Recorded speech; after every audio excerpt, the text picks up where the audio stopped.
guys, it's Emma. So today I'm going to be reviewing Soulless by Gail Carriger. There it is. So as I mentioned in my introduction video, I just discovered this year that steampunk existed, that it was a thing, so I immediately looked up steampunk books. And this was one of the ones that came up, so I went and bought it. I actually went and bought the whole box set. I've read the first two, so I'm going to just do the first one today, which is Soulless. So Soulless is about, it's set in the 1800s in London, in alternative history kind of setting, where vampires and werewolves and ghosts are freely walking the earth. They are known to humans. It wasn't always like that, like back in the day, there used to be wars and stuff between them, but now it's kind of like they've got this legal system in place that's, you know, they've got legal stuff for the paranormal people and legal stuff obviously for the humans.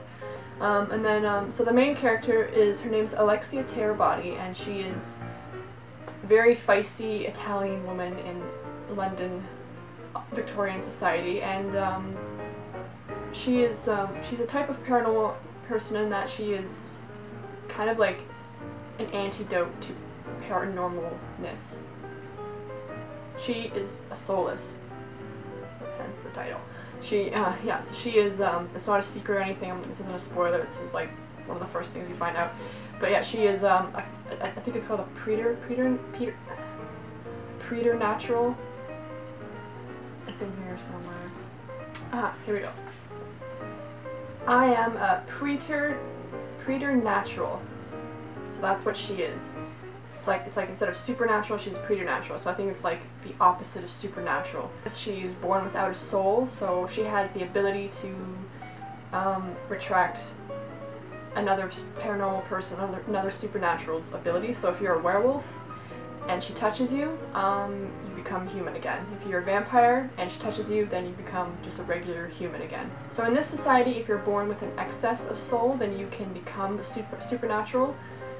And if you're not, then you can't. And if you have no soul, then you're a preternatural, like Alexia is, and you're soulless, and you can, you know, do that ability thing that I just talked about. They have ghosts, they have vampires, they have werewolves, and then there's these soulless people, which are really rare, actually. I like Alexia. She's smart, kind of funny in her own mean way, but you know, I liked her, and I liked all the other characters that were around her as well. And yeah, so basically the story is about how these vampires keep appearing and disappearing, and there's kind of like this weird mystery thing going on. I really liked this book a lot.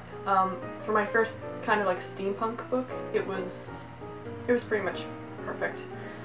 It was less to do with the technology of steampunk, more so comedy, romance, paranormal type thing going on, and a bit of mystery too, which is always fun to throw that in.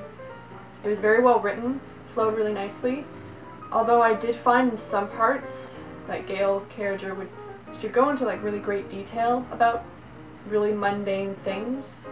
This happened very rarely, but I find myself reading a paragraph explicitly just like detailing how Alexia moved or something, and I was like, just say that she moved. Just say she rolled over, or, you know, like that's cool. But other than that, though, I really liked it, and it was one of those books that it had me doing this. So yeah, I really liked it. I read it in like a day or two or a few days. This was during the summer, so I had nothing else to do. So I would just like I was excited to read this. I would go and make tea, and while the kettle was boiling, I'd go get my book, and I'd sit in the living room and I'd like read it. This is one of the first books I think that's, well, in a long time, since I haven't read in like forever really, that like actually made me laugh out loud, just sitting there. Just like some of the lines are so funny, and yeah, the wit. It's compared to, where is it? It's been described as a book that kind of recalls like Jane Austen, a mix of Jane Austen and like P.G. Wodehouse kind of wit. And it really is. It was really witty and just funny. But yeah, I really liked the characters. I liked all the characters. I don't think there was one character I didn't like. They were all described really well, and they all had their own each little personalities they did, especially the main character, Alexia. Yeah, I don't really have anything bad to say about it. I flew through it, like I said. The little funny little romance parts had me like squealing with delight, which is so funny. Yeah, so that was my first book review. So yeah, hopefully you liked it, and yeah, if you've read Soulless, let me know what you think, and thanks for watching. See you later.